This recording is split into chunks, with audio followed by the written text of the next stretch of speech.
Inilunsad na sa lalawigan ng Albay kahapon ang isang binary geothermal power plant na may dalang 100% clean, renewable at reliable energy. Sa kumanong makakatulong ito sa pag-supply ng kuryente sa bansa. Yan ang ulat ni Noel Talakay.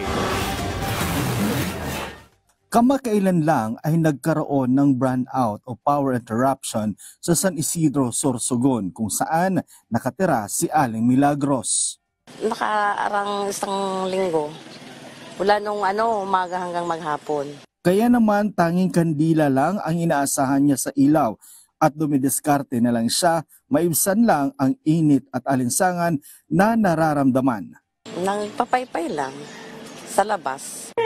Binuksan na ng Energy Development Corporation ang kanilang Palayan Binary Geothermal Power Plant sa Matino, Albay.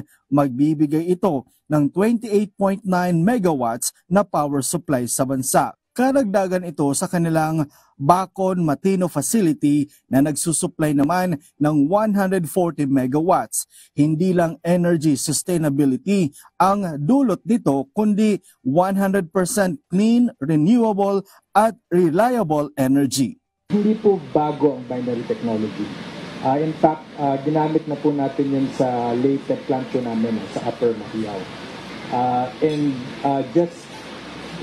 Before itong Palayan Binary, hindi po namin nababanggit, pero meron kaming 3.6 megawatts sa Mount Apo na nagawa na 2 years ago.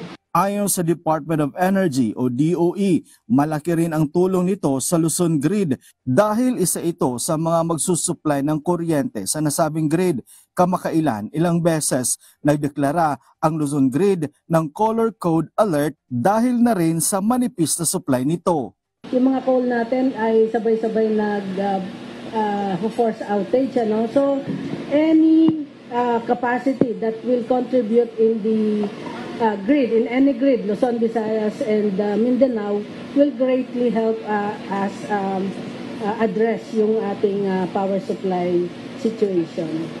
Malaki rin anya ang kontribusyon nito sa National Renewable Energy Program o NREP ng pamahalaan kung saan by 2023 ay target nitong 35% o katumbas ng 54,000 megawatts na renewable energy sa bansa.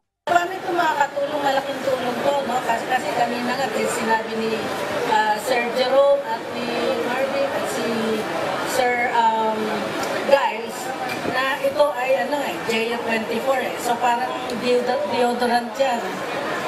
24/7 protection but all the energy security. Noel Talakay para sa Pambansang TV sa Bagong Pilipinas.